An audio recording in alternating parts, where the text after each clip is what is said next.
talk about the two paths, because one path Jane could go on would be the path of shame, the path of vibration of victimhood, where she then goes and gets another vaccine and does all this unnecessary treatment, has a part of her cervix cut out. I mean, what an incredibly sad, arduous path. Then there's the other path where she could work with somebody like you and she could do something that actually addresses her immune system and the way that her body is actually built to survive and to thrive. Like, juxtapose those two, because this is actually the core of what we're talking about.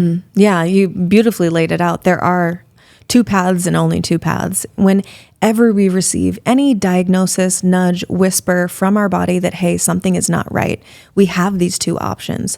One is to say, this is happening to me. Woe is me. I'm a victim. Somebody figure this out for me. I'm going to go to my doctor. Whatever they say, I'm going to do because they're the expert. That's sort of, approaching it from, you could say, like the child archetype, right? Tell me what to do, how to do it. And there's nothing, I'm not going to say that that is bad. It's just one path. And you don't know what you don't know. So a lot of women go down this path of, staying in this victim mindset. And I don't mean that as a degradation. I mean that you haven't fully taken responsibility for your full health expression. That's all that means. You're looking to someone outside of yourself to fix the problem for you. When 10 times out of 10, when HPV is cleared, it's always done by your immune system. Every single time. No shot, no pill, no doctor, no procedure is going to clear that HPV for you. It comes down to your immune system. So the other path is saying, you know what? This really sucks. Wasn't really hoping for this outcome, but here we are. There's this acceptance. And then the next step is to say, or to ask, how can I fix this? What can I do? What was my contribution to the specific circumstance that I'm in right now? And this applies to any medical diagnosis, not just HPV. What was my contribution? As Paul Chek says, the body never lies. You are God to your body. And your body is always reflecting back to you how well you are being God. So then at that point, if she maybe speaks to someone like me or Dr. Nathan Riley, she gets this encouragement from the very beginning, like, no, girlfriend, you get to choose. You are in control.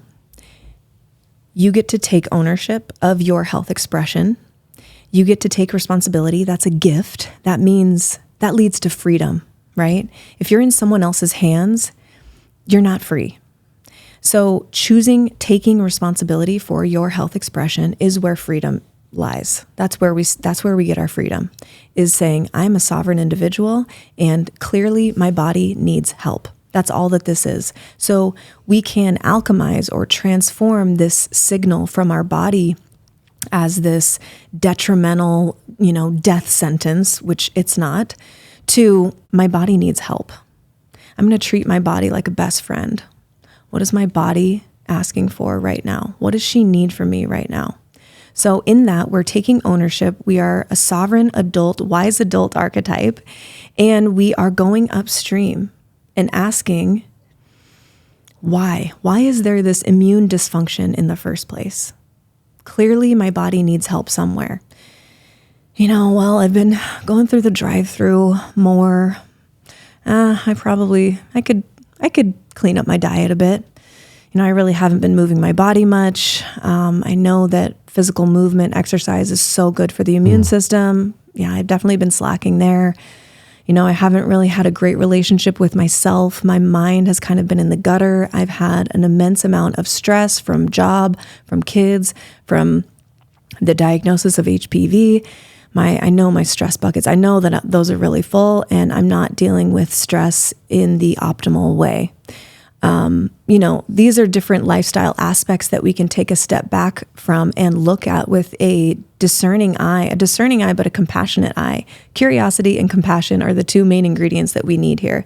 Just curiosity about why this is happening, go upstream, and then compassion for understanding that, you did nothing wrong. This is not a situation where you need to be flogging yourself. This is simply your body asking for help. And when you can take that leap into, all right, I'm just here to help. I'm here to show up for my body and help her where she needs it, where she needs more support. Where can we find more balance between not too much and not too little? That is the mantra for life in everything. Not too much sex, not too little sex, not too much food, not too little food, not too much Give sleep, me the Goldilocks. not too little sleep, right? Yes. It's everything. Yes. So when we take that approach, you are now in the driver's seat of your health expression vehicle. And you get to decide. Not only is it like, it's so much more of an empowering place to be, I think mentally and emotionally.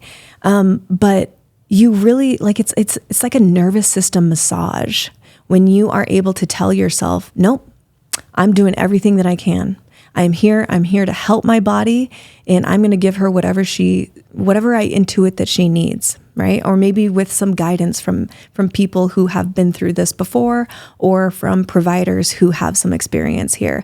I'm going to receive that guidance. I'm going to put my energy, time, effort, and investments towards healing, towards helping my body heal. It knows how to heal. It wants to heal. It's working so hard to heal 24/7. This is a signal that your body needs help in order to heal. You're so fired up about this. I mean, you're not sitting here like screaming, pounding your fist from a pulpit. Like you have a conviction, and there's a passion behind this for you. And I wonder if it's connected to when you said the wheels fell off the wagon when you're a dental hygienist. I know you had said you've never had HPV to your knowledge, but the same way that women can fall and men can fall into this victimhood state where we talked about the two paths of Jane. She could go the empowered path, or she could go the path of disempowerment. Neither one are like deserving of shame or praise. Actually, it's just the path. The path is the path. Yeah. But I wonder for you, the reason, are you so on fire about HPV because it reminds you about something about yourself and the way that you overcame something that was making your health deteriorate? Oh yeah. I mean, I know the feeling of feeling like you're at a rock bottom, a health hellhole rock bottom. And for me, that was back in 2017. Again, this was at the point where I was completely orthorexic in my tendencies, my habits, these healthy habits that become unhealthy because we take them to such a degree of severity. It's Drake's fault when he talks about the girl on the treadmill only eating salad. Right, it's his fault. Right. Drake, I hope you're listening. He's creating unhealthy women. Drake, you suck. You suck, dude. So this was me. I was way over exercising, way under eating for how active I was. And after a couple years of that, not only that, but also, that was shortly after Chase and I separated, divorced, and I was carrying a lot of emotional baggage that I was not willing to look at, because it meant that I needed to also look at how I carried myself through our marriage. And I wasn't willing to do that at that point. It was too much for me. And I was just in self-preservation mode. And so I was at this rock bottom hell hole. And I had the thought so many times, like, I've been to doctors, I've been to naturopaths. No one can tell me what's wrong because I look fit. I look okay. I look like a girl that works out. Just, eat a sandwich. You'll be fine, kind of thing. And it's like, no, this is deep. So I had this feeling like, no one is going to fix this for me. No one is going to help me. But I was committed to getting out of that hellhole. And I did. I freaking clawed my way tooth and nail out of that hellhole. But it took probably way longer than it should have because I was on my own. And part of that is, I'm not blaming or shaming anyone. People did try to help me along the way. But part of that was on me because I wasn't willing to be completely honest with the people in my life who were trying to help me. So part of that is on me. I'm not shifting any blame here. It's all on me. But I was determined and committed to figuring this out, to living better. And I figured it out. I'm not saying that I'm at the destination of health because I don't believe there is a destination, but well, yeah, we die. Yeah, right. That's the destination. Right. But I mean, you don't get to a point where you just say, I'm healthy and I'll just be like this forever, right? It's a journey. And so I have overcome that. And also, this big shame piece that is so interwoven to this HPV story that so many women feel. I have felt deep, immense sexual shame in my life. And I've also taken the time and put my energy, effort, and resources towards releasing that because I knew that it would not serve me for the life that I wanted to live. I had to figure out a way to release this shame. And I did. And, I'm really proud of that. And I want to be able to share this process with other women, any woman that it resonates with, Again, I have this lived experience and it pains me when I feel like I'm not able to share it. Well, you're here sharing it literally in the light, which is super important. I don't know if that was like a cool spell you just casted on us, right? You're here in the light sharing it. I've shared maybe 20 podcasts or more about my own journey of shame with pornography and shame with kind of a sex addiction with women in Pacific Beach, California, which was an easy path for, I think, a lot of men to take. I was in the fitness industry. It was just a very parasitic environment. And we know that pathogens are parasitic, right? Sex is the most beautiful, sacred. I've been learning this with Carrie Michelle, what sex actually is. What sex in a divine union is so different than what I thought sex was in the past. So fucking different. And actually, it created a bubble through my own behavior. And, I love the old version of myself because he was literally doing the best he could with the amount of consciousness and knowledge that he had. But he literally was not doing what was serving his soul. And also figuratively, you could look at it in a book or you could see me in real life. And if you had any consciousness to yourself, you could look at a 20-something-ish version of me and you would say, wow, this guy seems like he's not on the right path. He seems like he's really actually just taking advantage of others and hurting himself because deep within inside of me, I didn't have an understanding of what loving Josh was. I didn't know what that was. I was seeking it through literally the cervix of women. I was seeking love for myself by getting it somehow on a temporary basis from women. And it took me so on a deep journey to actually touch that shame in moments. Sometimes when we touch the shame, maybe there's not even a space of courage in our heart that thinks we can even handle it because the emotion of shame can be so heavy. It can be so much to even carry. So I do think that there's a right time to heal for everyone and that time is different.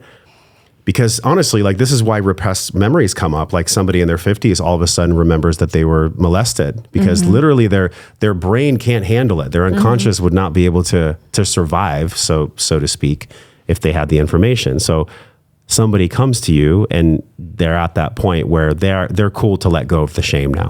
They don't want to carry the shame anymore.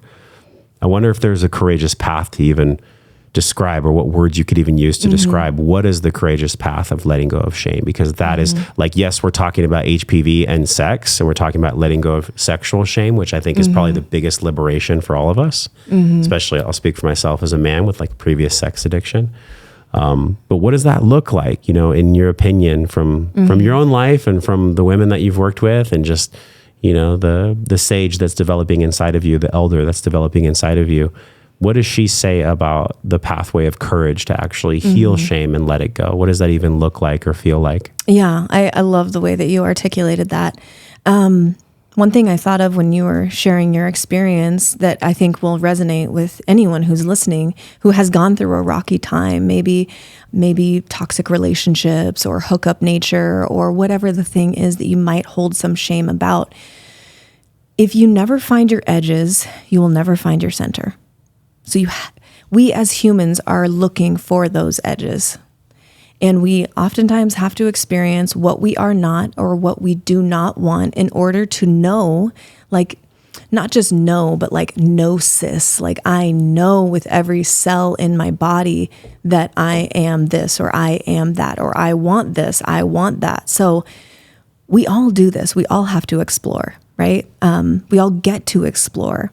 So I think that's the first thing is understanding that we all, to some degree, go through this stage in our life where we should. I think it's part of the maturation process of becoming a wise adult, is understanding what you don't want and what you don't want to continue creating in your life because you have experienced it and seen that it is empty. You can't know until you experience it, for sure. So I think there's that piece. And then also, you said the courageous path, which I love. It doesn't feel like we love it when we're in it. Right. It doesn't feel like love. Yeah, retrospect. Courage doesn't always feel like love, for sure. Yes, for sure. Yeah, courage is not without fear sometimes.